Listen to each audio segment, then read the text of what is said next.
de uma forma muito especial, Deus me agitou logo pela manhã. Eu levantei-me, eram 6 horas, 6h15 da manhã, mas isso também já é hábito, já é hábito, para estar quieto, tranquilo e concentrado, e eu queria que vocês atentassem para a palavra que Deus tem para nós esta manhã, porque isso vem desconstruir praticamente tudo aquilo que nos foi ensinado, tudo aquilo que nos foi incutido, que não tem nada a ver com fé nem relação com Deus. Uma relação com Deus tem como base a partilha de uma natureza, não tem como base a partilha de um estudo, é a natureza. Nós só podemos ter uma relação com Deus se nós partilharmos a natureza de Deus. O dom do Espírito Santo não é nada mais, nada menos do que a dádiva da natureza de Deus a nós, para nós podermos partilhar a sua natureza. Os irmãos estão a compreender? Então nós vamos louvar a Deus, em primeiro lugar vamos louvar a Deus, e depois vamos ter uma palavra todos juntos. E eu queria partilhar convosco, em primeiro lugar, o seguinte. Antes de louvarmos, subiu ao meu coração uma palavra que o apóstolo Paulo falou, e que nós gostamos muito de falar, mas não gostamos muito de viver. E o segredo da palavra está no viver a palavra e não no falar a palavra. Posso ouvir um amém? Amém. Obrigado por essa ajuda. Aleluia. O Paulo, quando fala à igreja de Filipenses, ele diz uma coisa, que nós temos que aprender a viver nos dias de hoje.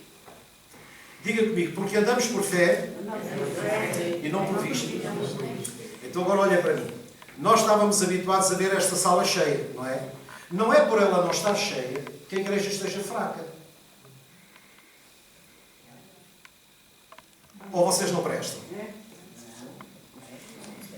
Então a igreja não é forte nem fraca pelo número de pessoas que tem, mas é pela qualidade dos que estão.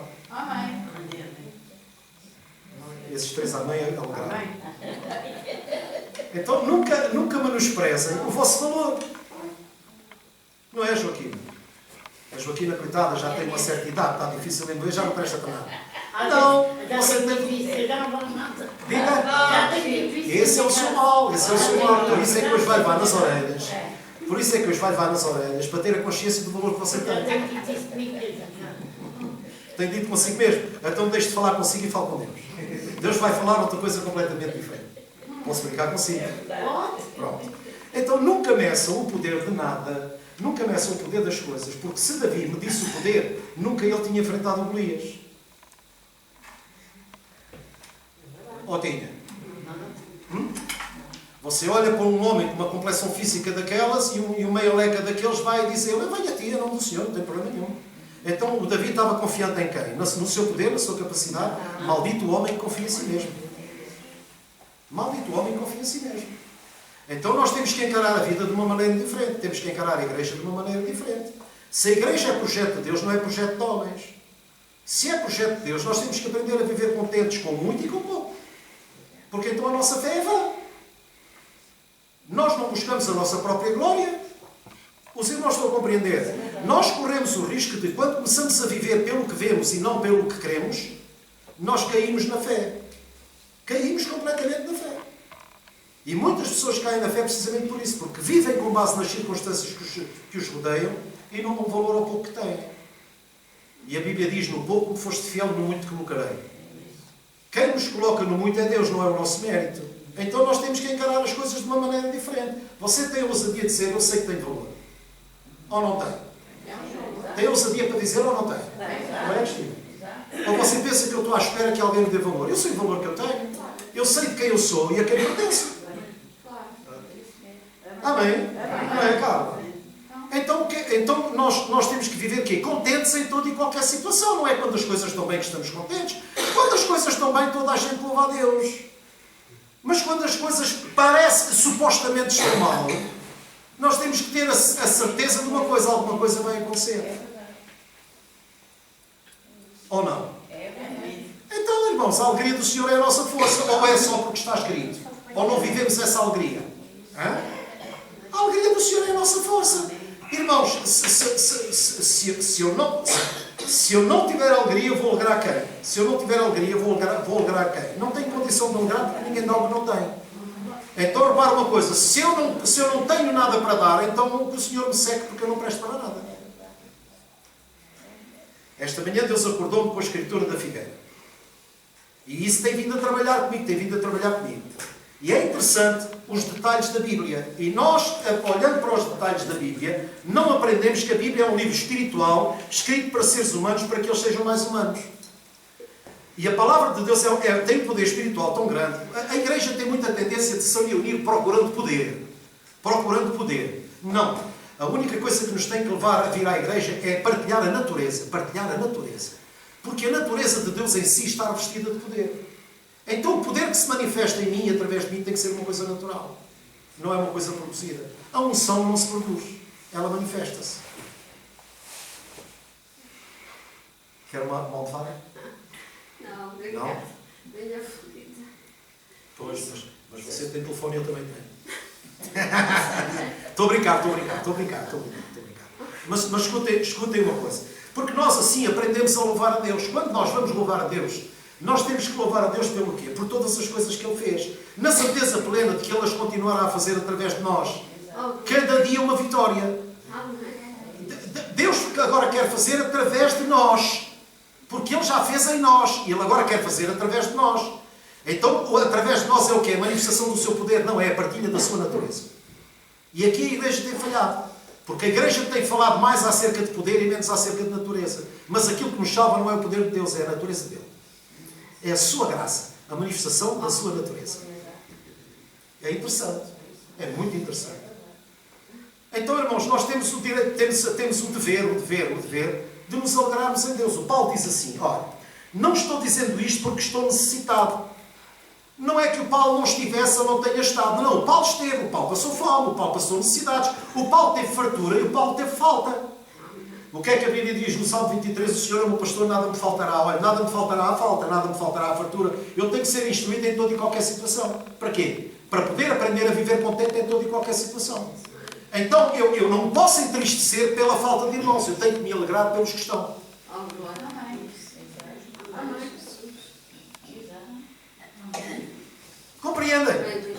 Compreendem? Porquê? Porque eu, assim como Deus nos dá valor, eu dou-vos valor. Porque vocês são pessoas de valor. E vocês têm que ter, não é, Gina? Vocês têm que ter a consciência do valor que vocês têm. Vocês são pessoas importantes e que Deus quer usar. E isto não é um discurso político, isto é a realidade da palavra. Nós temos que aprender a viver contentes em toda e qualquer situação. Eu tenho vivido momentos na minha vida de aflição. Mas uma coisa também é certa, só nos momentos de aflição é que eu tenho experimentado o verdadeiro poder de Deus e a manifestação da sua natureza. Onde é que Deus se manifesta? Deus manifesta-se onde há necessidade. E o que é que Deus quer? Que nós sejamos árvores que demos fruto na estação própria. E aqui é que a gente entende mal a Bíblia. Pensamos que há um momento próprio para produzir fruto. Não, irmãos. A estação própria é o dia exato em que alguém vem ter comigo e precisa de ajuda. E eu tenho que estar disponível para produzir fruto, para saciar a sua fome.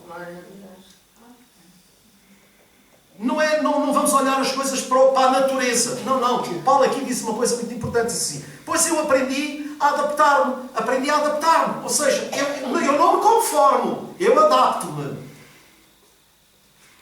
Conformar-me é resignar-me, é tomar a forma. Não, eu adapto-me. Eu sei me adaptar às circunstâncias.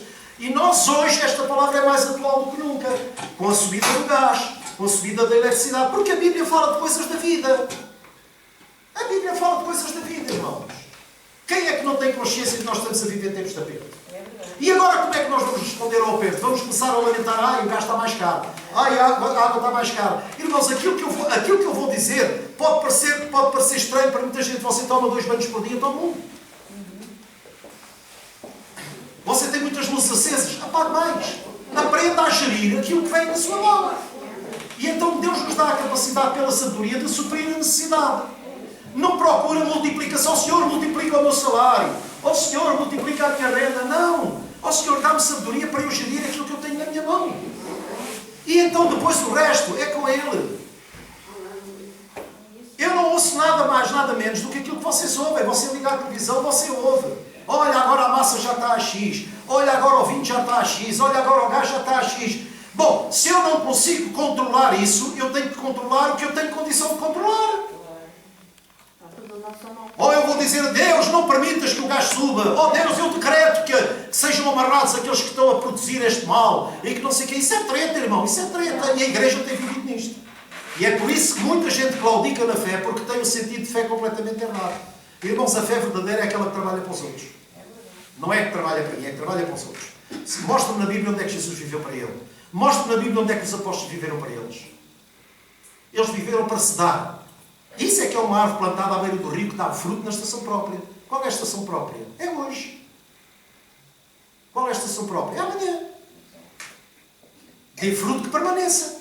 Dê constantemente fruto. E fruto não é número de pessoas, irmãos. Fruto não tem nada a ver com isso, nem com o número de pessoas, nem com cifrões, nem com dinheiro, irmãos. Fruto tem a ver com uma mudança de consciência que molda o seu caráter e você se torna uma pessoa diferente. Então, sim, você está no caminho da salvação. Você está plantado no sítio certo. E isso é que é importante nós termos bem presente no nosso coração. E nunca por nunca ser você tem que mudar Deus, porque Deus não muda. Eu sou o Senhor e não mudo. Se alguém tem que mudar, sou eu e você. Se alguma consciência tem que mudar, tem que ser a minha e tem que ser a sua. Amém? Amém. Esta é a grande verdade. É a verdade no Icaro, irmãos. Então vamos nos alegrar em Deus e depois vamos partilhar a palavra que Deus tem dado para nós. Desde quarta-feira do grupo familiar até hoje, Deus não tem falado connosco a não ser acerca da natureza. A mudança da nossa natureza. Porque há pessoas que ainda não têm consciência do que é o caminho da salvação. As pessoas procuram fé para ter um aumento de salário, fé para isto, fé para aquilo, fé para... Eu sou o centro da minha fé. Eu tenho que ter fé para poder dar um testemunho. Eu tenho que ter fé para isto, eu tenho que ter fé para aquilo. Não há maior testemunho do que você ter a voz estendida àquele que precisa. Não há maior testemunho de fé. Esse é um testemunho de fé, em que você se desprende completamente de si. A sua vida não tem importância absolutamente nenhuma, porque quem trata da sua vida é Deus. Trate você da vida dos outros. Viva você para os outros. E então você vai ter fruto de fé. Sabe porquê? Hoje estamos passando tempos em que a igreja está a sofrer uma carência de fé por causa de falta de amor. Porque a verdadeira fé é aquela que age por amor, diz a Bíblia. Por isso é que nós estamos a viver uma crise de amor e fé. Porque onde não há amor, não há fé. Há crença, mas não há fé. Porque aquele que desenvolve uma crença, ele desenvolve-a para si próprio. Mas quem vive por fé não vive para si próprio, vive para os outros. E esta é obra do Espírito Santo. Esta é a obra do Espírito Santo. Nós olhamos para os Atos dos Apóstolos, quando o Espírito Santo é derramado, qual foi a transformação que se deu? Ninguém considerava ser o que tinha. Começou a viver para os outros. Para que não houvesse nenhum necessitado, para que não houvesse nenhum carenciado. É verdade ou não é verdade? Olhe para o panorama da igreja e olhe para o panorama do mundo. É assim que estamos vivendo? Não. Então há pessoas que manifestam sinal exterior de santidade e de santos não têm nada. E isto não é uma questão crítica. Isto é uma questão de despertamento, é uma questão de alerta. O Senhor, quando vier a chorar a fé na terra, com esta crise de amor, de templos cheios com pessoas vazias, então é preferível sermos poucos e bons. Digo-vos uma coisa, porque estragar, há muitos. Isso é que é importante. E o reino de Deus não são números, o reino de Deus não são estatísticas. Pelo contrário, o reino de Deus muitos são chamados, poucos são escolhidos. E quando há uma escolha, há uma seleção. Então se escolhem os bons e que nós pertencemos a eles. Mas que nunca escolhamos ninguém, porque quem escolhe não somos nós. Quem escolhe não somos nós. Você quer ter uma vida sossegada, tranquila? Permaneça em Deus. Descanse nele. Confie nele. E o demais ele fará. Deus está cá para que através do seu Espírito ele consiga fazer aquilo que eu não tenho condição de fazer. Amém, irmão? Amém? Glória a Deus. Será que Deus merece um louvor?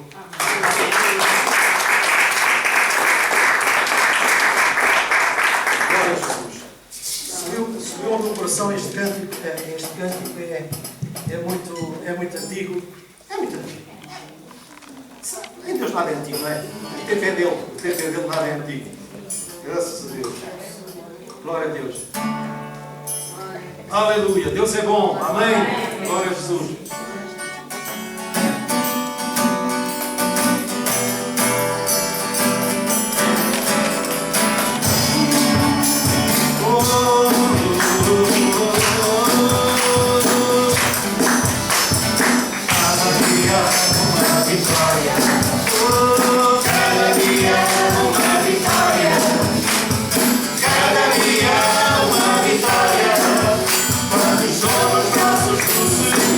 Cada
venho a ti, renova meu ser, Senhor, quero mais do amor,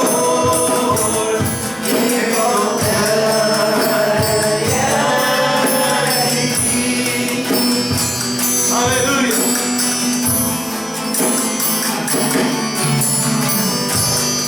Senhor, deixa ouvir que ainda há fraqueza em mim, não desistirá.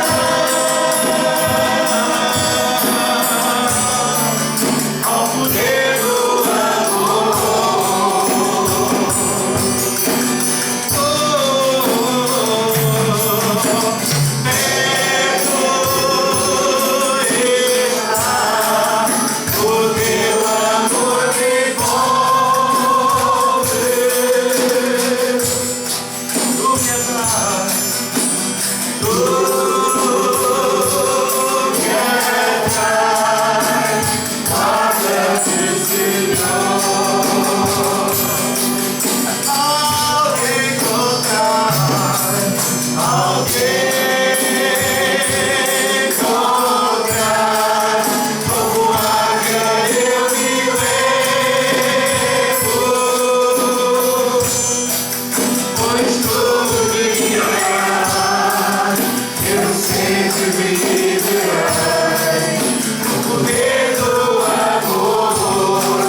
és santo, Senhor. Tu és santo, Senhor. Tu és santo, Senhor.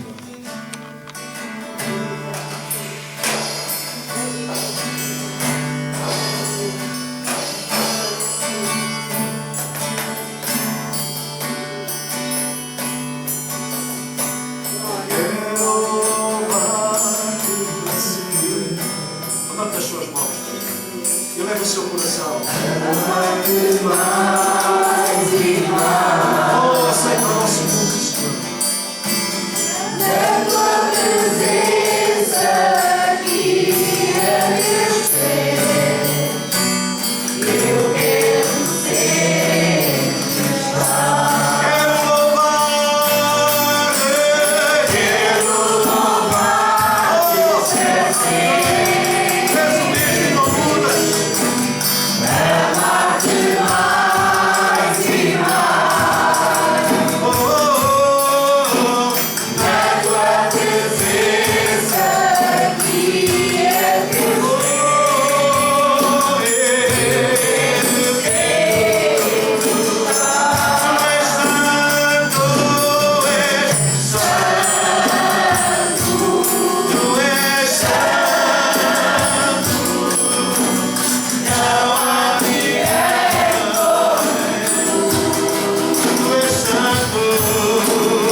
Santo, Santo. Santo, Santo és Tu sabes todas as coisas. Bendito és Jesus. Bendito. Obrigado por tua revelação, Senhor. Obrigado por tu revelares Obrigado. aos pequeninos aquilo que foi escondido há tanto tempo. Grande, grande és tu, Senhor. Oh, glória, glória. Obrigado pela bênção que tu concedeste aos simples de coração, Senhor. Oh, Pai Santo. Porque esses verão a Deus. Santo. Te damos honra e glória, Senhor. Amém. A Deus toda a glória, toda a honra. Longe de nós todo o mau sentimento, Senhor.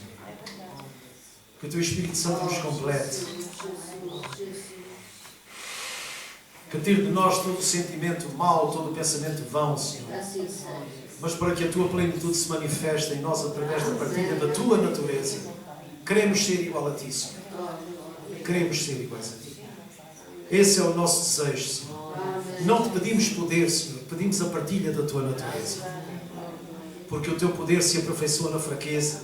E é a partilha da tua natureza em nós que nos dá força. Em nome de Jesus. Posso ouvir um amém? Diga louvado seja o meu Pai. Pai de Deus.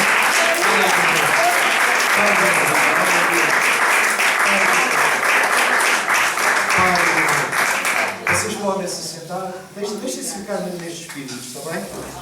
Vamos continuar a permitir que Deus manifeste e ministre o nosso coração através deste espírito. Do seu espírito. Vou tirar aqui a Samara.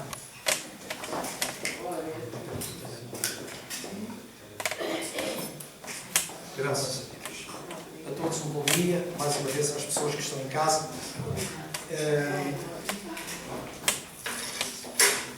Esta madrugada fui tão agraciado. Nós só receberemos respostas de Deus se nós questionarmos a Deus. Vocês não questionam a Deus? Não, mas devem questionar. Falem com Deus, partilhem com Ele as vossas angústias, as vossas preocupações, os vossos cuidados, e Deus sempre terá uma resposta pronta para nos dar, porque Ele, acima de Deus, é Pai. E o cuidado de Jesus Cristo foi que nós comecemos a desfrutar de um relacionamento não como crente de Deus, mas como pai e filho. Amém? O relacionamento entre Deus e crente é um relacionamento que vai desenvolver uma crença que não produz fé. Agora, quando nós nos relacionamos com o Pai, nós nunca nos relacionamos com os nossos pais tendo em vista o nosso interesse. Não é? Mas tendo em vista os seus conselhos, a partilha da sua natureza. Porque tal pai, tal filho, não é? Nós devemos ter o cuidado de partilhar essa natureza. E hoje estou muito feliz por várias razões, porque quando nós... A promessa de Deus se cumpre quando nós buscamos a Deus e Deus está lá e Ele nos responde e Deus concede o desejo do nosso coração e nos torna pessoas felizes. Mais uma vez falando do Paulo diz: aprendi o segredo de viver contente em toda e qualquer situação, seja em ter abundância como a passar fome. Tenho em tudo, tendo muito ou passando necessidades. Ou seja, Paulo foi instruído através da sua vida. Paulo viveu momentos bons, Paulo viveu momentos menos bons. Então, só vivendo momentos bons e menos bons é que nós estamos preparados para a vida, estamos treinados. Porque o Evangelho não é cor-de-rosa, a vida não é cor-de-rosa, toda a rosa tem espinhos, e então a vida não é fácil para ninguém. E hoje em dia estamos vivendo tempos difíceis e temos que cultivar este espírito. Posso todas as coisas naquele que me fortalece. E isto não é um chavão bíblico, isto não pode ser um chavão bíblico, isto tem que ser uma realidade na nossa vida. Eu sei viver contente em toda e qualquer situação. O Paulo adaptou-se, aprendeu a adaptar-se às dificuldades. Ou seja, se não podia comer um bife do lombo, olha, comi um bife da vazia, ou comi um bife da rabadilha, ou uma coisa qualquer, não importa, daquele bife que você compra assim e fica assim. Não importa. Não pode comer um bife com dois ovos. Não pode comer. Irmãos, isto não é falta de fé. Ouça, isto não é falta de fé, isto é saber viver. Saber viver. O crente não pode ser presunçoso. O crente tem que ser grato. Nunca se esqueçam da viúva de Sarepta. Deus deu uma grande lição à viúva quando levou o profeta lá e disse: olha, ordenei ali uma viúva que te sustente. Impensável. Uma viúva que não tinha nem para ela nem para o filho. Mas o profeta foi chamar a atenção dela que ela não devia chorar o pouco que tinha, mas devia estar grata pelo pouco que tem. E nós, por vezes, somos ingratos. Não valorizando o pouco que temos, mas chorando o pouco que temos e lamentando. Portanto, quando nós olharmos para a igreja, não chorem. Agradeçam a Deus os que estão. Amém? Não quero que vocês digam que a igreja está fraca. Todo aquele que vos falar que a igreja está fraca, não ouçam. porque só quer roubar o pouco que vocês têm. Amém? Amém. Porque ou nós acreditamos na grandeza do nosso Deus ou acreditamos na força do nosso braço. Se nós acreditarmos na força do nosso braço, a igreja seria cheia porquê? Por nossa própria vontade e por nossa capacidade. Então a glória de Deus não existia. A glória de Deus existe onde o fruto é dado pela manifestação da sua natureza. Vocês não ouviram? Vocês também querem fogo. Atos no capítulo 9. Estou a brincar com vocês. Atos no capítulo 9. Eu sei que posso brincar com vocês. Ou não? Caramba, estão tão cinzentos. Eu me inspiro muito, não só na vida de Jesus, mas na transformação de Paulo. E Paulo é um grande ensino. E Deus quer ver refletido em nós aquilo que Ele conseguiu refletir em Paulo. O que é que Jesus refletiu em Paulo? A sua imagem. O cristão tem que ser a imagem de Cristo. Não é pela manifestação do seu poder, é pela manifestação da sua natureza. Porque partilhando a natureza de Deus, o poder de Deus está cá. O poder de Deus está cá. Quem tem a natureza de Deus tem poder de dar fruto. A vara em si mesma não tem poder para dar fruto. Mas se ela partilhar da natureza da videira, ela dará muito fruto. Ou não é? Então esse é o ensino de Jesus. O poder de Deus vem pela partilha da sua natureza. Qual foi a primeira graça que Deus nos concedeu? A partilha da sua natureza pelo derramamento do Espírito Santo. E o Espírito Santo não veio para você falar em línguas. O Espírito Santo veio para você manifestar a natureza de Deus. E os dons se manifestam para você manifestar o poder de Deus, porque você tem em si a natureza. Amém? Fruto do Espírito. É o reflexo da manifestação da natureza divina em nós. Então, no capítulo 9 de Atos dos Apóstolos, diz assim: enquanto isso, Saulo ainda respirava ameaças de morte contra os discípulos do Senhor. Dirigindo-se ao sumo sacerdote, pediu-lhe cartas para as sinagogas de Damasco, de maneira que, caso encontrasse ali homens ou mulheres que pertencessem ao caminho, diga comigo, que pertencessem ao caminho. Que pertencessem ao caminho. E a salvação é um caminho. E é um caminho para ser seguido atrás daquele que é caminho. Não é seguir doutrinas, é seguir Jesus. E então diz assim, porque doutrinas há muitas, irmãos. Uns têm uma doutrina assim, outros têm uma doutrina assada, mas Jesus é o mesmo. Ontem, hoje e sempre. As doutrinas mudam porque os homens adaptam a doutrina ao querer da igreja. E a igreja não é alimentada, mas a igreja é consolada pelo que ela quer receber e não pelo que ela precisa de ouvir. Por isso é que a Bíblia diz: têm ouvidos, mas não ouvem, têm olhos, mas não veem. Porque tudo o que procede de Deus não é pela capacidade humana, é pela revelação do Espírito. Porque a verdade não é o que está escrito, é o que está por trás do que está escrito. Jesus disse ao mancebo: olha, ó meu mestre, farei para lhe dar a vida eterna. E o que é que Jesus disse? O que está escrito na lei. E como lês? Como é que tu interpretas o que está escrito?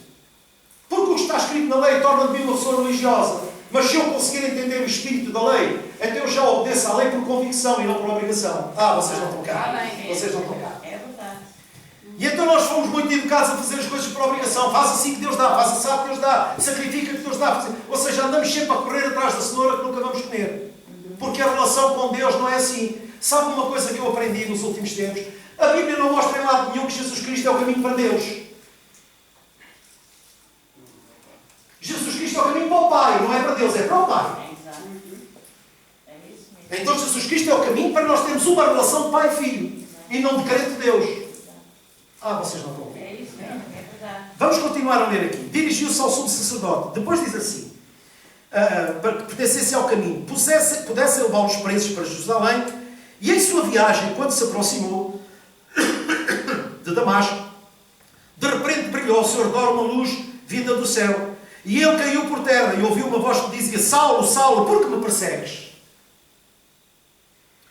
E a resposta de Saulo perguntou: quem és tu, Senhor? E ele respondeu: sou Jesus a quem tu persegues. Levanta-te, entra na cidade, alguém te dirá o que você deve fazer. Os homens que viajaram com Saulo pararam emudecidos, ouviam a voz, mas não viam ninguém. Saulo levantou-se do chão e, abrindo os olhos, não conseguia ver nada. E os homens o levaram pela mão até Damasco. Por 3 dias esteve cego. Diga comigo, por 3 dias esteve cego. Não comeu, nem bebeu. Você consegue ver aqui o sacrifício do nascer de novo? Consegue ver aqui o sacrifício da morte e ressurreição de Jesus? Nós não podemos ressuscitar se não morremos para nós mesmos. Para ressuscitarmos para Deus. A igreja não pode ser como eu quero que ela seja. A igreja tem que ser como Deus quer que ela seja. Eu não posso orar a Deus para que a minha mulher seja como eu quero que ela seja. Eu tenho que orar a Deus para que eu seja o homem que ela precisa, para que ela seja o que Deus quer. E esse é o grande erro.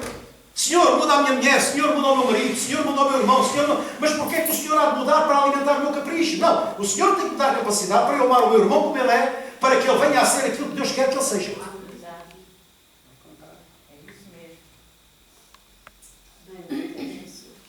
Senhor, que o meu marido venha a ser, que o meu marido é uma peste, venha a ser como eu quero, venha a ser não sei o quê, e diga assim, não é assim que Deus vai ouvir a sua oração.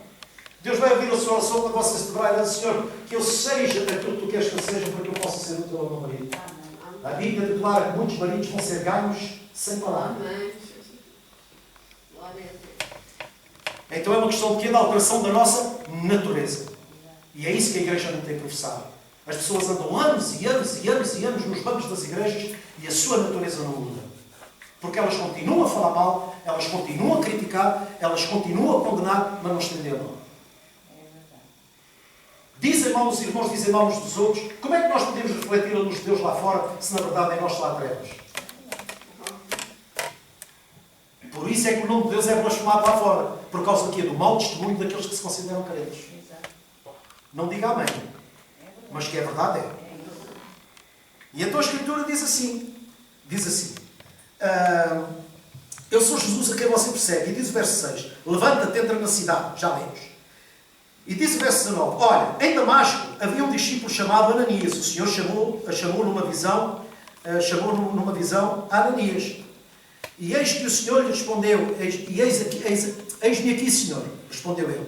O Senhor disse, olha, vai à casa de Judas, na rua chamada direita, pergunta por um homem de Tarso chamado Saulo. Ele está orando. Numa visão viu um homem chamado Ananias e chegar e impor-lhe as mãos. Quem é que deu a visão a Paulo? Aquele que revelou a Ananias. Ananias foi fazer o que foi fazer porque Deus se revelou a ele dizendo, olha, ele está orando e ele sabe que a pessoa que vai ter com ele é Ananias. Porque Deus é um homem, é uma pessoa, é um ser detalhado. Repara o seguinte, Deus é o Deus Criador. E então Ele não deixa ninguém na dúvida. Por isso quando o irmão diz assim, pastor, eu tive esta visão, eu tive este sonho, eu acho que é de Deus. Irmão, quando você acha que é de Deus, não é. Porque quando é de Deus, você tem a certeza que foi Deus que falou. Foi Deus que falou. E então, é claro, diz assim, respondeu Ananias, Senhor, tenho ouvido muitas coisas a respeito desse homem. E Deus diz assim, cala a boca porque eu não quero saber daquilo que tu tens ouvido. Eu quero é que tu cumpras aquilo que eu quero que tu faças. Você pode ouvir isto, você pode ouvir aquilo, mas que aquilo que você ouve ou aquilo que você vê, nunca o desvie do plano de Deus para si. Nunca. Porque isso nos diz respeito a nós. O que é que nós devemos guardar? O nosso coração. Para quê? Para não sermos influenciados pela negativa. Sabe porque é que os muros de Jericó caíram a uma, não sabe? É porque o povo, quando o povo concordou entre si que era possível os muros caírem, a Bíblia diz que o povo gritou a uma, estavam todos de acordo, e as coisas aconteceram. Não era preciso tanta vez estarem a andar à volta, mas eles precisavam de andar aquela volta para eles se motivarem uns aos outros, para acreditarem que aquilo que Deus tinha dito a Josué, que era verdade e que isso ia acontecer. E você vê o povo a caminhar e a olharem uns para os outros, olha, ele está a levar aquilo a sério, então eu também vou levar aquilo a sério. E todos começaram a levar aquilo a sério. E quando o povo estava de acordo, eles gritaram a uma. Houve acordo no grito. E então a palavra se confirmou. Amém. O mesmo será no nosso meio. O mesmo será connosco. Amém? Amém. Glória a Deus. E então diz assim, isso é uma coisa que nos diz respeito a nós. E então diz assim, respondeu Ananias, Senhor, tenho ouvido muita coisa a respeito deste homem e que todo o mal que ele tem feito aos teus santos em Jerusalém. E Deus virou-se para ele e disse, Ananias, espera lá uma coisa, eu não te chamei para tu julgares, eu chamei para tu obedeceres. Só tens duas escolhas. Ou obedeces, ou não obedeces. Ou obedeces ou escolhes. E então depois diz assim, ele chegou aqui com a autorização dos chefes dos sacerdotes para prender todos os que invocaram o seu nome. Antes o Senhor disse a Ananias, vá, este homem é para mim quê? Um vaso escolhido, um instrumento escolhido. A minha Bíblia fala um instrumento escolhido, alguém que eu quero usar. Ao contrário daquilo que vocês possam pensar, ele é o instrumento que eu quero usar. Portanto, o critério é meu. Não foste vós que me escolheste a mim, diz a Bíblia. Fui eu que vos escolhi a vós. Então o critério é de quem escolhe. Não é do mérito de quem é escolhido. É do critério de quem escolhe. E realmente Deus escolheu as coisas vis. Deus escolheu as coisas a quem ninguém dava valor. Para quê? Para que todas as pessoas viessem a saber que aquilo que consideravam sem valor era o que era mais valioso. Então eu e você somos pessoas de valor. E então, continuando, diz assim: vá, este homem é para mim um instrumento escolhido para levar o meu nome. Para levar quê? O meu nome aos gentios. Irmão, ninguém leva ninguém a Jesus, irmãos. Nós não fomos chamados para trazer pessoas para Jesus.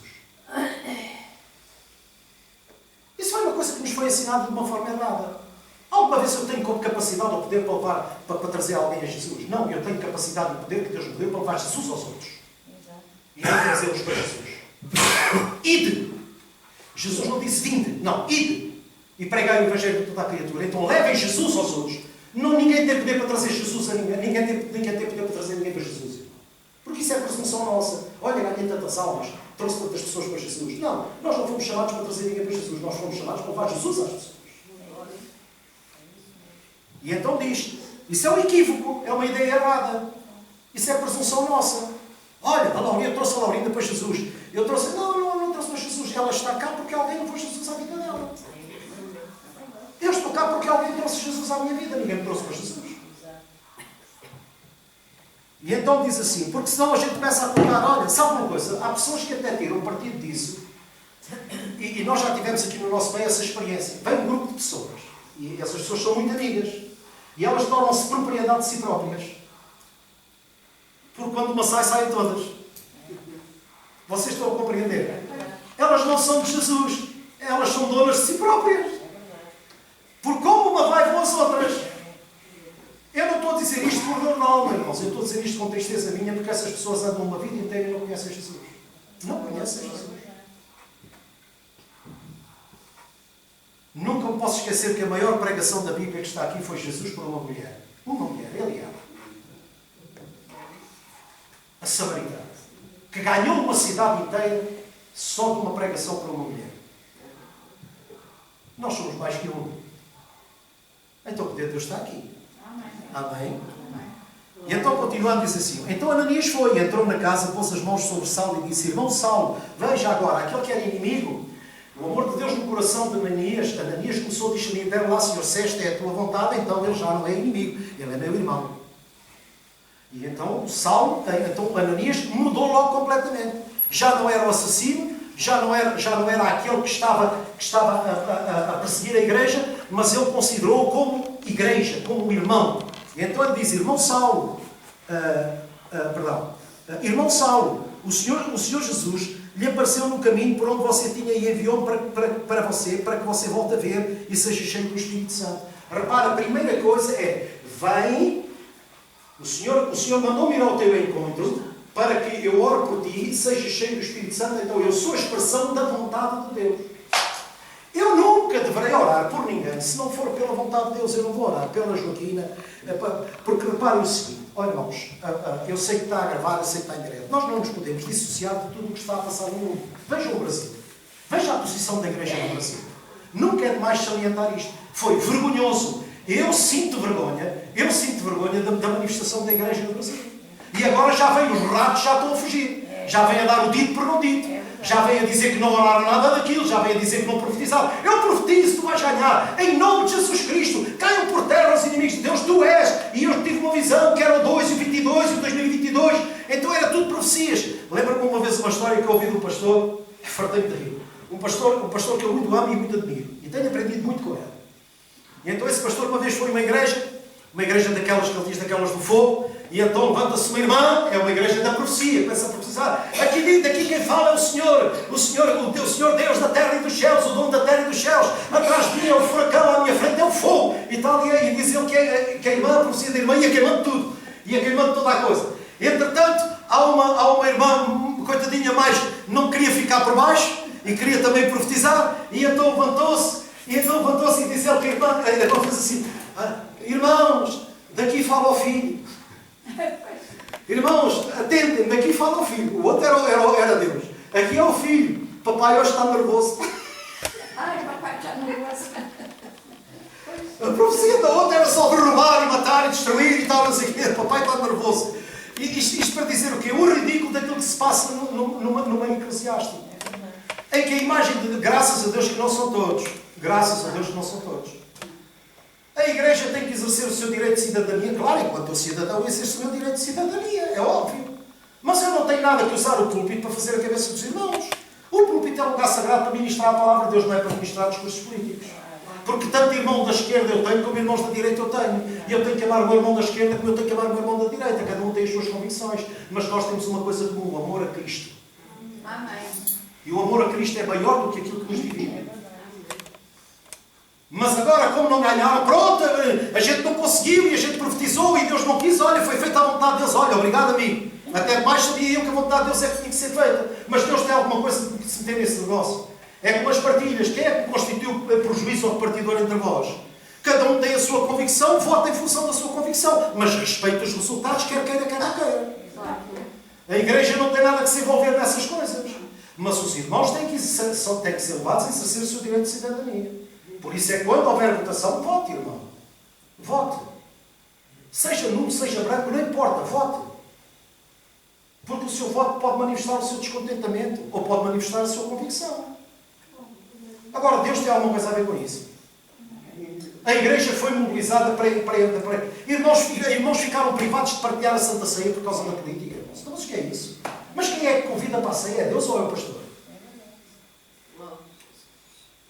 Quem convida para a ceia é Deus. E dignos são todos aqueles que são convidados. Aqueles que eram dignos, Deus disse, olha, a mesa está pronta, mas os convidados não são dignos. Olha, aqueles que são considerados indignos é que vão encher a casa. E vão sentar à mesa. Vocês estão a compreender, irmão? No reino de Deus nada é por merecimento, não é por mérito, é por sua graça. É por seu favor. E é uma bênção nós termos a consciência de que, caramba, eu não merecia nada e Deus me tem dado tudo. Eu não merecia nada e hoje tenho aquilo que Deus quer que eu tenha. Eu só tenho que ser grato a Deus pela vida. Com dificuldades, com tribulações, mas é assim que eu tenho aprendido a viver. É assim que eu tenho a sensibilidade para poder compreender o sofrimento do outro, a dor do outro, a dificuldade do outro. E ter algum fruto para poder saciar o outro. Quanto mais não seja uma palavra certa no momento exato e um abraço. Sabe uma coisa? Por vezes o mais confortante que nos podem dar é o silêncio. Desculpem-se do choque. Porque é preferível ouvir o silêncio do que ouvir mais palavras. E então a Bíblia é clara aqui. Que o Saulo recuperou. E quando o Saulo recuperou, ele começou a ministrar. E não há ninguém que fale mais do amor de Deus a não ser o apóstolo Paulo. 1 Coríntios 13 está cheio de amor. O amor é sofredor. O amor é isto, o amor é aquilo. Porquê? Porque Paulo foi levado a viver. Paulo nunca escreveu nada que não vivesse. Paulo dizia que o amor era sofredor. Porquê? Porque ele era sofredor. Porque ele perseguiu a igreja. E hoje, por amor a Jesus Cristo e por amor à igreja, ele sofre. Mas sofre por amor. Porquê? Porque a vida dele já não faz sentido se não for vivida para Deus. Para mim, o viver é Cristo. Então, todo aquele que ama a Jesus Cristo, a sua vida não é o centro do mundo. O centro do seu mundo são os outros pelo cumprimento da vontade de Deus e pela partilha da sua natureza. Amém? Laranjeira que não tem laranjas serve para quê, irmão? Está a ocupar a terra inutilmente. E vou-vos mostrar o que é que Jesus falou hoje, para mim, para o meu coração. Venham comigo a João 14. Então, qual foi a primeira partilha com Paulo? A natureza de Deus. E quando Paulo partilha a natureza de Deus, a cabeça dele deu uma volta. A vida dele deu uma volta completamente diferente. Completamente diferente. Paulo, uma vez, quando foi posto o espinho na carne, ele entrou num conflito de falta de poder. Porque ele não teve poder para se ver livre do espinho na carne. Sabe porquê? Porque o espinho na carne era a expressão do querer de Deus para a vida dele para o proteger. E Deus lhe respondeu, a minha graça te basta. Tu sabes que eu tenho. Qual é o teu problema? João 14, João capítulo 14. Prometo que não vou ser muito maçudo convosco, mas quero que vocês aproveitem alguma coisa. Se não tudo. Em João 14, no capítulo 5, no capítulo 14, no verso 5, a minha Bíblia tem um título, Jesus, caminho para o Pai. Nunca para Deus. Caminho para o Pai. Ele, quando ensinou os discípulos a orar, ele disse, Pai nosso, não foi Deus nosso. A nossa relação tem que ser pai para filho, é uma relação própria. É uma relação na qual eu não tenho interesse nenhum em lhe tirar coisa nenhuma, mas aprender dele. Aprender dele. pela aprendizagem eu vou ser uma pessoa melhor. Certo, Marisa? Então diz assim. Disse Tomé, Senhor, não sabemos para onde vais e como então podemos saber o caminho? E respondeu Jesus, eu sou. Eu sou. Eu sou o caminho. Eu sou a verdade, eu sou a vida. Ninguém vem ao Pai. senão por mim. Se vocês realmente me conhecessem, conheceriam também o meu Pai, já que agora vocês o conhecem e o têm visto. E então disse Filipe, Senhor, mostra-nos o Pai se nos basta. E Jesus respondeu, homem, não compreendes uma coisa. Ser cristão significa expressar a imagem de Deus ao mundo. Por isso é que vocês são a luz do mundo. Enquanto eu estou no mundo, eu sou a luz do mundo. O que é que Jesus disse? Enquanto eu estou no mundo, eu sou a luz do mundo. Mas vocês, quando eu for, vocês vão ser luzeiros. Vocês vão ser a luz do mundo e vocês vão ser o sal da terra. Vocês vão ser úteis.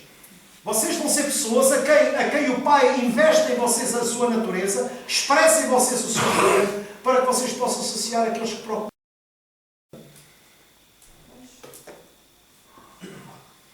A laranjeira come do seu fruto? Não. A macieira come do seu fruto? Não. Toda a árvore dá fruto para quê? Para que alguém se alimente dela. Pois, por isso é que Deus nos considera como árvores. A árvore não vive para si. Por isso é que a fé é errada quando ela é posta a meu favor. Jesus usou a fé a seu favor. Por isso é que ele disse aos discípulos, caramba, vocês ainda não têm fé. Vocês ainda não compreenderam que vocês foram chamados para passar problemas, dificuldades e necessidades, mas em todas as coisas vocês vão ser mais vencedores. Porque Deus não é glorificado enquanto não houver a operação do seu poder na nossa vida. Porque eu, na condição de pessoa do mundo, sei completamente vazio de Deus, eu glorifico a Deus em quê? Agora não. Em Deus, eu tenho que produzir fruto, eu tenho que ser uma pessoa completamente diferente, eu não posso viver da mesma maneira, eu não posso ter o mesmo conceito de valores, eu não posso ter a condição de julgar seja quem for.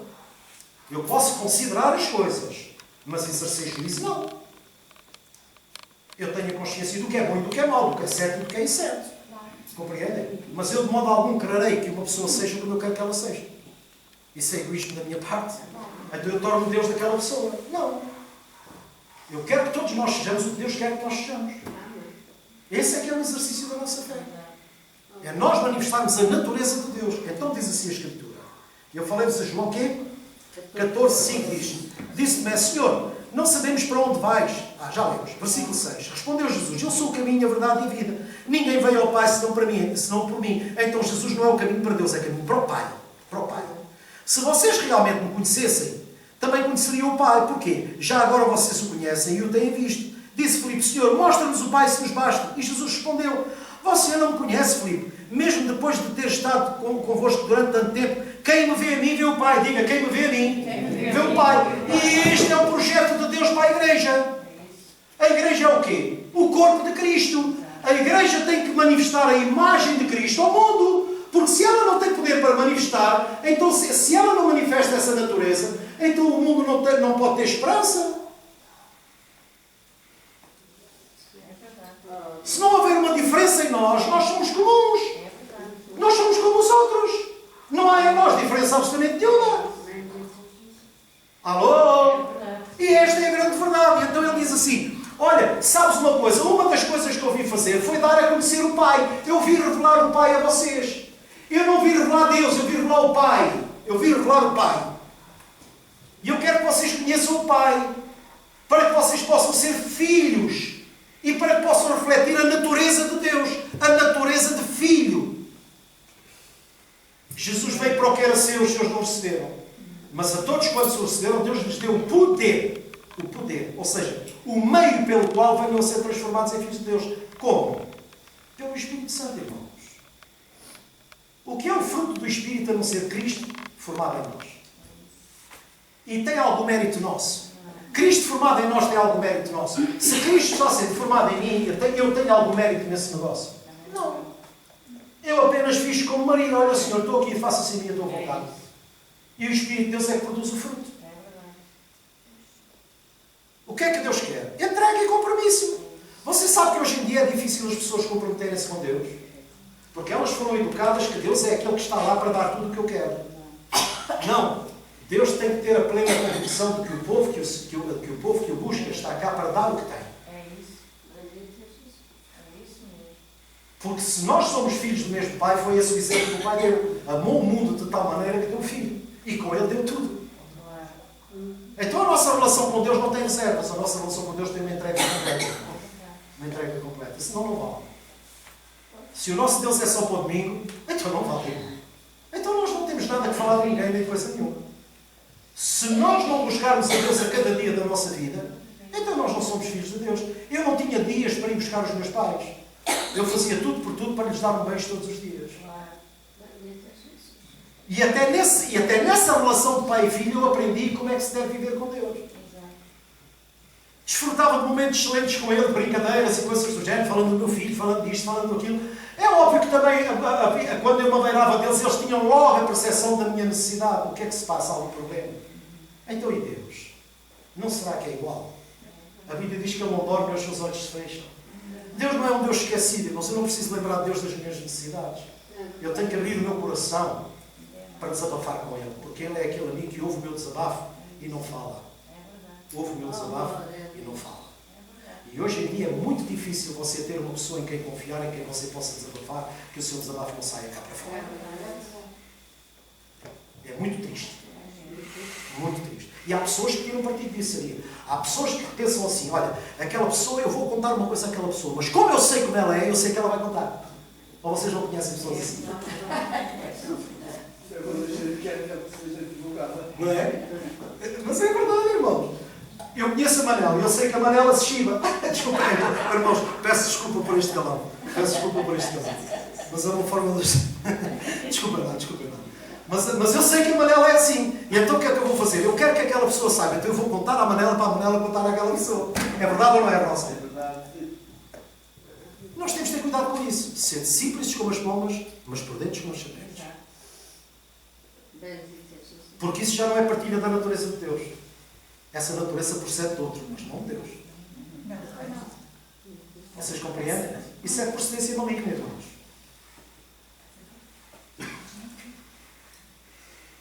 É curioso que o Paulo, numa pregação, falou uma coisa muito interessante que está em Provérbios 17. E eu lembrei-me agora. Eu acho que na sexta-feira também falei. Abri logo a Bíblia lá. Não foi, Laurinda? Se eu tiver a mentir, diga, pastor está a mentir. Diz assim, olha o amor de Deus, olha a manifestação do amor de Deus, olha a manifestação do amor de Deus. Isto é que é amor, isto é que é amor. Há pessoas que remoem. Por exemplo, não vou falar de Rosa, vou falar da minha mulher. A minha mulher agora é que vai na cabeça. Depois vê se acerto com ela lá em casa.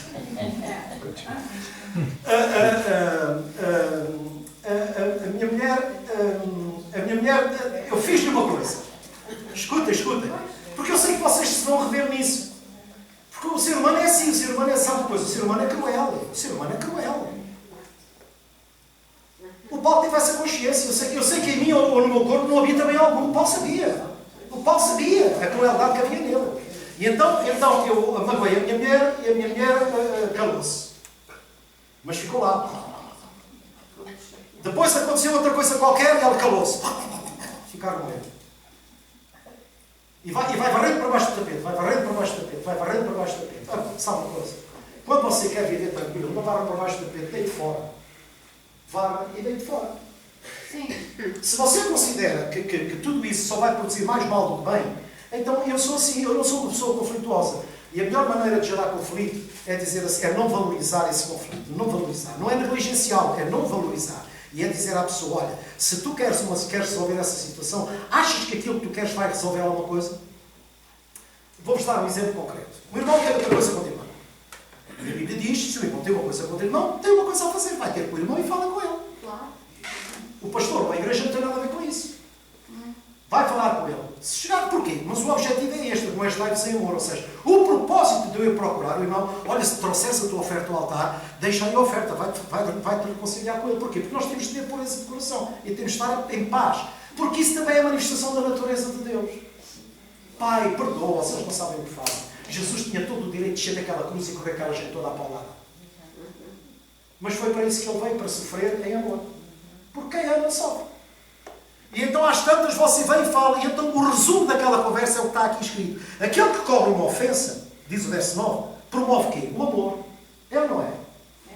Nós temos que aprender com quem nos ensina.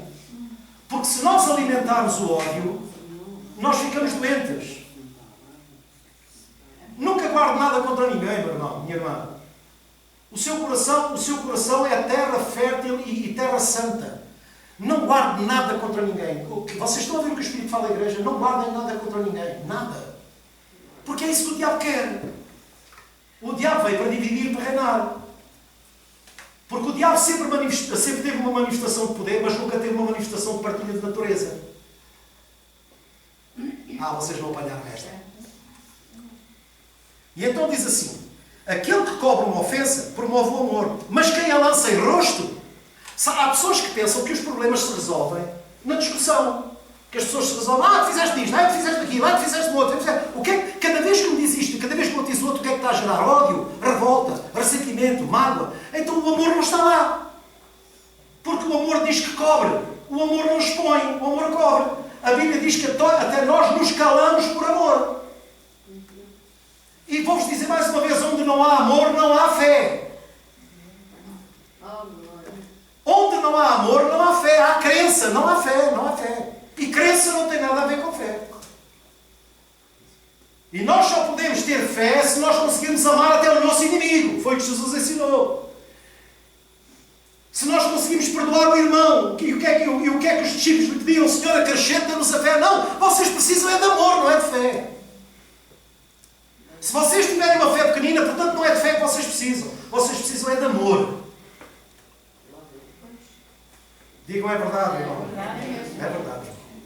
E então aqui diz assim, mas quem lança em rosto separa bons amigos. Quão verdade isto é? Há pessoas que têm o prazer de fazer isto. Guardam e depois lançam tudo na cara. Se lançam tudo na cara é porque não perdoaram nem esqueceram. Não tiveram a capacidade... Irmão? Não tiveram a capacidade de superar essas coisas. O apóstolo Paulo diz, o amor tudo sofre. O apóstolo Paulo diz, o amor tudo sofre. E aí é que as pessoas não gostam. Sofre, pois sim, irmão, porque só sofre quem ama. Quem não ama não está nem aí.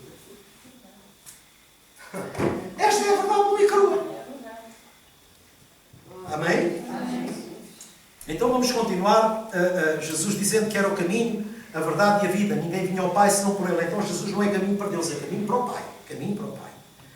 Não, sem dúvida que o caminho da salvação é um processo de santificação.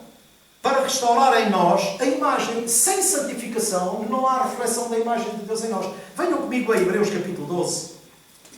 Hebreus capítulo 12. Nós na sexta-feira falámos acerca do quê? Da natureza de Deus em nós. E o segredo do cristianismo está na partilha da natureza. A Bíblia no livro de Pentecostes diz, olha, salvai-os desta geração perversa e recebereis o dom do Espírito. O que é o dom do Espírito? É a natureza de Deus, irmãos. É Deus em nós, é a partilha da natureza de Deus. Ninguém pode dizer que Jesus Cristo é o Senhor senão pelo Espírito, porque só conhece a sua natureza aquele que esteve nela, aquele que é ela, a própria natureza. E então diz assim, eu falei em Hebreus 12, não foi, irmãos? Foi? Então está a seguir em Hebreus 11, irmãos. Obrigado pela ajuda, pastor. Vocês são os ingratos. Eu a esforçar-me a dizer onde é que está e ainda não encontrei. Glória a Jesus. Irmãos, não tenham medo no que esteja para vir, porque a terra é do Senhor e toda a sua plenitude. Que Deus nos dê sabedoria para nos sabermos adaptar a toda e qualquer circunstância, na certeza plena que nele podemos todas as coisas. E isto não é shalom bíblico, isto é uma certeza que é nossa.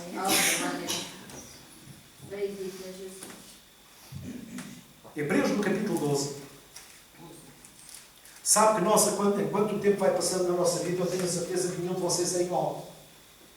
Nós vamos mudando. Nós próprios vamos tomando consciência da nossa mudança. É ou não é? Porque pelo amadurecimento, pelo conhecimento da vida, pelas rotinas, por todas as coisas que nós passamos e vivenciamos, o que é que nós ganhamos? Discernimento. Nós ganhamos. E o que é o discernimento? É o entendimento acerca das atitudes. O discernir, o saber o que está por trás das coisas. E graças a Deus por esse discernimento. Graças a Deus, porque o discernimento é uma ferramenta que Deus põe a nosso favor. Em Hebreus, no capítulo 12, Eu não quero ler muitos versículos, mas diz assim, no versículo 14, Hebreus 12, diz assim: portanto, fortaleçam as mãos enfraquecidas e os joelhos vacilantes. Oh, ei, despertem! Não baixem os braços, despertem! E Deus quer o quê? Despertamento. Porquê? Porque o diabo, a primeira coisa que o diabo quer roubar é a nossa identidade. Olha, se tu és o Filho de Deus, ele põe em causa a nossa filiação, percebe? Se tu és o Filho de Deus, não, pá, tu não sejas burro, até demais tu sabes que eu sou Filho de Deus. Porque se tu não soubesses que eu sou Filho de Deus, tu não vinhas cá a chatear-me. Porque tu só chateias os filhos de Deus. Porque os outros que não são filhos estão na tua mão. Vocês não ouviram. Diz assim. Portanto, fortaleçam as vossas mãos enfraquecidas e os joelhos vacilantes. Louvado seja o teu nome, Senhor. Façam um caminho reto para os seus pés. Para quê? Para que o coxo não se desvie, antes seja curado. O que é que o autor da carta aos Hebreus está a dizer? Ser constantemente constantes. Não se inclinem nem para a direita nem para a esquerda. Retirem o pé do mal. Só há um caminho. E o caminho é o que eu ensino a viver. Só temos uma maneira de viver. É por fé. O justo pela sua fé viverá. E então diz assim: esforcem-se para viver em paz com todos e para serem santos. Sem santidade, ninguém verá o Senhor. E este versículo tem sido muito ensinado de uma maneira completamente errada. Parece que é o galardão daquele que se santifica é para ver Deus. E Jesus já tinha dito a Filipe: Filipe, tu não me estás a ver a mim, quem vê a mim vê o Pai. Então Deus não se escondeu, Deus se revelou em Cristo. E agora o que é que isto quer dizer? Para que nós nos santifiquemos, para que Cristo possa ser visto em nós, através de nós. Sabe que a chamada de Paulo foi essa? Sabe qual era o propósito de Deus? Revelar Cristo nele. A fim de revelar Cristo em mim. Não é a mim, é em mim. Cristo foi revelado a mim. E agora Deus quer que através de mim Ele seja revelado. É isso que Deus espera de nós. É isso que Deus espera da igreja. É que as pessoas possam olhar para nós e possam dizer pelo nosso bom trato, pela nossa atitude: olha, ali vai um santo homem de Deus. Como falavam dos profetas. Vocês compreendem que até na mesa do café nós temos que manifestar a nossa santidade? E sabe o que é manifestar a nossa santidade? É deixar o Espírito falar. Não sermos nós, ser o Espírito a falar. E quando o Espírito fala, calce toda a terra, irmãos. O ser humano fica desprovido de argumentos. Não é fugir da mesa, é não partilhar com a conversa. Porque se nós vamos fugir do mundo, nós estamos a ir contra o propósito de Deus, porque Deus nos enviou ao mundo. Eles não são do mundo, como eu também não sou do mundo. Não te peço que os tires do mundo, porque eles são a luz do mundo. Livra-os do mal. E uma das formas de sermos libertos do mal, sabe o que é? É ter o pleno entendimento das Escrituras. Sabemos conhecer o que é de Deus e o que não é de Deus. E então, continuando, ele diz assim: cuidem que ninguém... esforcem-se para viver em paz com todos e para serem santos. Sem a santidade ninguém verá o Senhor. Claro, sem a santidade ninguém vai ver Cristo em mim. Ou vai, Marisa? Se eu não me santificar, se eu não tiver uma vida exemplar, eu posso falar muito de Jesus. Irmãos, a melhor maneira de evangelizar não é falar de Jesus. É que as pessoas o vejam em nós. E elas vão vir ter connosco. Não é? Nós temos a sensação de que, olha, você vai falar a Bíblia às pessoas do mundo. Então você logo é mais um Jeová. Eu não estou a dizer nada contra eles. Não tem bem. Mas lá vem aquele a falar da Bíblia. Não fala de coisas da vida. Entra na conversa com coisas da vida. E então Jesus se vai revelar através da sua vida e através do seu testemunho. E você fala: olha, eu passei por esta situação, mas graças a Deus dei a volta. Assim, desta maneira e daquela e da outra. E as pessoas, espera lá. Esta pessoa estava a transmitir alguma coisa. O que é isso? É a partilha do fruto da natureza de Deus. E é isso que Deus espera de nós. Não é chegar lá: olha, está escrito em tal parte. Sei lá, da Bíblia está escrito aonde, está escrito. A Bíblia é boa para ti. Então, olha, se isso é tão bom, às vezes o crente leva na cara. Se isso é tão bom, porque é que tu não fazes? Que exemplo é que tu me dás acerca da vivência com Deus? Que exemplo é que tu me trazes? Tu não és uma referência para mim. Para que é que me estás a falar de Jesus? Olha, se é tão bom, faz tu na vida. E então depois vem falar comigo. É verdade ou é mentira? Quantas vezes a gente não viste lá fora e anda aqui numa igreja? O que é que anda aquilo a fazer na igreja? Continua a mesma peste. E depois o rótulo é posto na igreja, não é posto na pessoa que não muda.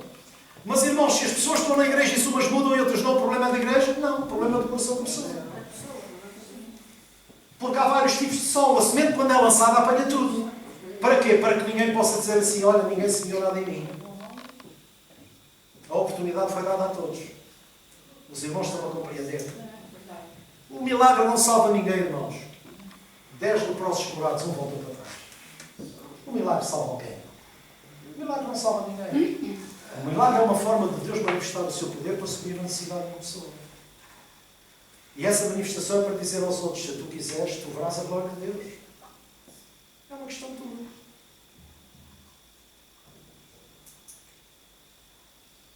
Verdade, irmãos. Às vezes nós ficamos partidos porque nós desenvolvemos uma crença em que Deus vai fazer o que eu quero. E eu oro muito, jejuo muito, para impor a Deus a minha vontade. E eu crio em mim uma expectativa de que aquilo que eu quero vai acontecer. Não é porque Deus me tenha dito, é porque eu quero que aconteça. Isto não é fé, isto é crença. Isto é uma crença. Isso é o que as pessoas fazem quando vão ao Fátima, isso é o que as pessoas fazem quando vão aos bruxos, isso é o que as pessoas... Irmãos, vocês não se escandalizem daquilo que eu estou a dizer. Há pessoas que procuram a igreja como procuram um bruxo. Para a resolução dos seus problemas. Não é para mudar a sua natureza, é para resolver os seus problemas. Mas quando eles aprenderem que a nossa natureza muda, que os nossos problemas mudam quando a nossa natureza muda, então essa é a mensagem da igreja. Qual foi a mensagem dos profetas? Arrependimento. Todos os profetas falaram arrependimento. Era para trazer o arrependimento, para chamar, para revelar o erro do povo, o pecado do povo, para que o povo se arrependesse e mudasse. Porque Deus ama o povo. Deus amava os hipócritas, os fariseus. Deus amava todos. Deus diz que amou o mundo é o pacote completo. O amor de Deus não é seletivo, o amor de Deus é para todos. É em todos. Eu sou uma pessoa diferente, sou especial. Deus tem um amor diferente, um maior amor por mim, porque sabe que eu mereço esse amor. Mas vocês digam logo, pastor, pá, cala a boca. Vocês também chupam tudo, caramba. Não é assim. O amor de Deus é igual para todos. O valor da Manuela é igual ao meu valor. A minha função pode ser outra, mas o valor é igual. O valor é igual. Tanto vale a Rosa, como vale a Carla, como vale o eu, como vale você. Qualquer pessoa tem valor na presença de Deus. Fomos comprados pelo mesmo preço. Se nós tivéssemos valores diferentes, Deus tinha pago um preço mais alto por mim, que eu sou melhor que vocês. E as pessoas, por vezes, entram na negação porque consideram que não têm valor nenhum. Eu não tenho valor nenhum. Eu não presto para nada. O que é que eu ando a fazer? Isso são as pessoas que estão vazias de Deus e que perderam uma esperança. Mas em nós há uma viva esperança. Vocês estão a compreender? Estão a compreender Deus? E então diz aqui a Bíblia o seguinte: que não haja nenhum imoral ou profano, como Esaú, e por sua única refeição vendeu o seu direito de primogenitura por um prato de lentilhas. Ora, como vocês sabem, posteriormente, quando quis herdar a bênção, foi rejeitado e não teve como alterar a sua decisão. Porquê? Porque há coisas que são irreversíveis. Há coisas que são irreversíveis, irmãos. O direito de primogenitura é uma coisa nobre. Nós não podemos estar aqui para vender a alma ao diabo para querer receber a sua vontade. Nós estamos aqui porque fomos chamados para cumprir a vontade de Deus. Para cumprir o plano de Deus para a nossa vida. E esse é o exercício da nossa fé verdadeira, uma fé não fingida. Nós não estamos aqui à procura do milagre, nós fomos chamados para sermos o milagre do mundo. E as minhas necessidades não podem ser impedimento para que Deus opere através de mim. Porque então eu já vivo por crença, não vivo por fé. Eu não vivo pelo que eu vejo, eu vivo pelo que eu creio. Isso é que é viver por fé. Posso ouvir, não é verdade? Vou terminar no Salmo 1. Salmo 1.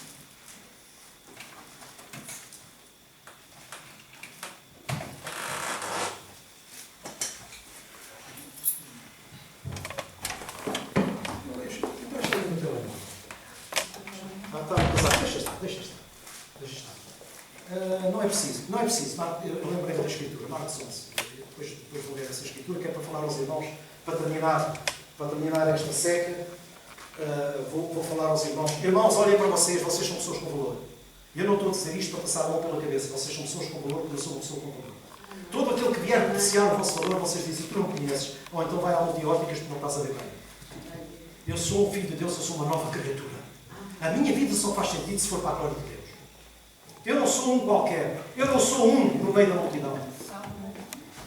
Andai como vivos entre mortos. Sempre haverá uma diferença entre nós. Amém, irmãos? Salmo 1 diz assim.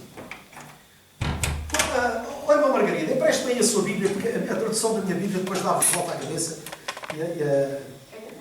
Estou a pensar que a Bíblia depois estaria muito complicada. Não, é uma tradução, é só a tradução. Eu depois leio a minha tradução, mas vou ler primeiro aqui.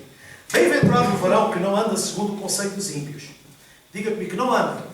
Que não anda. Ou seja, não concorda com isso. Que não anda segundo o conceito dos ímpios, nem se detém no caminho dos pecadores, nem se assenta na roda dos escarnecedores. Irmão, não sentar na roda dos escarnecedores não é você negligenciar os amigos do mundo. Se nós negligenciarmos os amigos do mundo, nós propomos a ganhar quem? A levar o Evangelho a quem? Irmão do que eu sou mais santo que ele. Santinho para o louco. Porque há pessoas no mundo melhores do que muitos crentes. Posso ouvir, não é verdade? Então não vamos negligenciar isso, porque foi para isso que nós fomos chamados. Olha, vocês são enviados como cordeiros para o meio de lobos. Se nós dizemos que não, nós estamos a dizer a Deus que não. Então já não estou a viver em obediência. Então a natureza de Deus não se manifesta em mim. Diz assim, é verdade, irmãos? É verdade. Olha, acertei. Bem-aventurado o varão que não anda segundo o conceito dos ímpios, nem se detém no caminho dos pecadores, nem se assenta na roda dos escarnecedores. Ainda tem o seu prazer na lei do Senhor. Ainda tem o seu prazer na lei do Senhor. Irmão, não estamos a falar da lei. Não, estamos a falar no espírito da lei. Porque toda a lei tem o espírito. E o espírito da lei não era punitivo, era protetor. A lei foi dada ao povo para proteger o povo, não era para punir o povo. Irmãos. Quando o pai diz assim ao filho, não, se meteres a mão ali na tomada, levas. Eu decreto uma lei. E ele já sabe, se for lá meter o dedo, leva. Mas porquê? Qual é o espírito desta lei? Não quero que tu metas o dedo, sei que te vais dar mal. Claro. Vocês estão a compreender? É verdade. Porque a letra mata, mas o espírito vivifica. Ou seja, o entendimento das Escrituras é que faça sentido na nossa vida. Porque a lei não veio para punir, a lei veio para proteger. Porque Deus ama. Deus não é castigador, Deus ama. Deus é bom, mas Deus é justo. E então quando o crente diz que Deus é justo, já vejo um Deus com o pau na mão. Não vejo um Deus de braços abertos, porque a justiça de Deus é manifesta pelo amor. E é esse amor que muita gente não compreende. Não consegue compreender. Quando é que o filho pródigo volta, o que é que precisava? Um par de estalos onde tu passaste o verão, vai passar o inverno. Isto é a lei dos homens. Mas a lei de Deus é esta: anda cá, filho, eu te amo.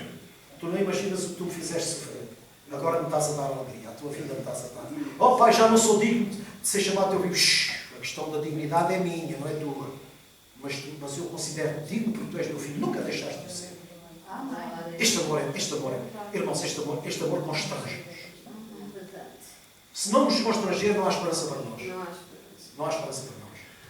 E então diz, antes tem o seu prazer na lei do Senhor e na sua lei medita dia e noite. Ou seja, é uma constância. Tem um entendimento pleno daquilo que Deus quer.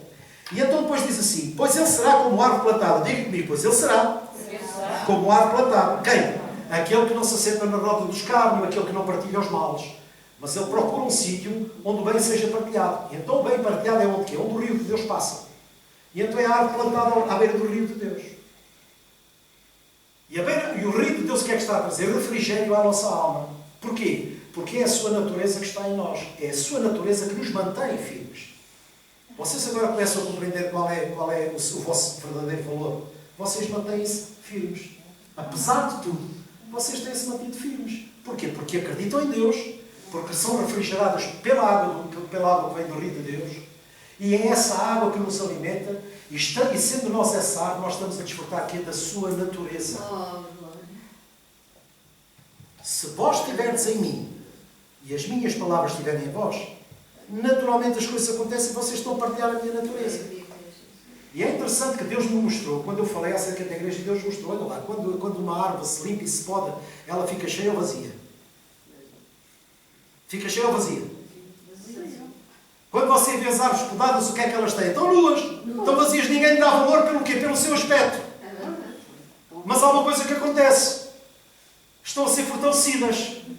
Ainda que o meu exterior se corrompa, o meu interior se renova dia a dia. Esta é a nossa... Ainda que o meu exterior se corrompa, fique com o cabelo branco, fique gordo, fique de barriga, fique com pneu, fique não sei o quê, o meu interior se renova dia a dia. Eu não vivo pelo meu aspecto. Eu vivo pela natureza que há em mim. Esse era sempre o apelo do apóstolo Paulo. Vocês compreendem, irmãos? Então aqui no Salmo 1 está a falar precisamente disso. Olha, pois será como árvore plantada junto a ribeiros de águas, a qual dá o seu fruto na estação própria. Dá o seu fruto na estação própria. Olhem para mim, qual é a estação própria? Jesus um dia ia direto ao templo e passa por uma figueira. E isto era uma coisa que fazia muita confusão. Se vocês quiserem ler, está lá em Marcos, no capítulo 11, se não estou em erro, em que essa escritura é falada, e isso metia-me confusão. Como é que a figueira teve condição de enganar aquele que sabe tudo? Mas não, irmãos, isso foi o ensino de Jesus. Jesus foi lá porquê? O que é que Jesus quis ensinar? Todo aquele que tiver necessidade de procurar suprimento em ti tem que o encontrar. Ou então tu és apenas um religioso. Deixa o Espírito ministrar ao vosso coração. Quando Jesus manda secar, isso era uma coisa que fazia confusão. Mas como é que a figueira, uma rota da figueira, tinha condição de enganar Jesus? Como é que Jesus foi tão tolo que se deixou enganar pela figueira, pelo aspecto da figueira? E muita gente diz, não era tempo de figueira. Não, Jesus está a dizer uma coisa, para nós é tempo sempre. A estação própria é no momento em que aquele receberá de ti com necessidade. Jesus teve fome, a fome o levou lá, ele não buscou suprimento, não estás aqui a fazer nada, seca-te. O que é que Deus espera da igreja? Fruto! E fruto não é encher cadeiras, irmãos. Fruto é a nossa vida lá fora. A igreja vive lá fora. Isto é comunidade, isto é congregação, porque a congregação não é a igreja, é uma parte da igreja. A igreja tem que viver lá fora. A igreja foi enviada para o mundo, não foi para viver entre quatro paredes. A igreja tem que se manifestar lá fora, no trabalho, nos amigos, nos colegas, nas pessoas que lidam connosco. E não é para as trazer para a igreja, é para mudar a vida delas. É levar Cristo a elas, não é trazê-las a Cristo. Isso é mau, é levar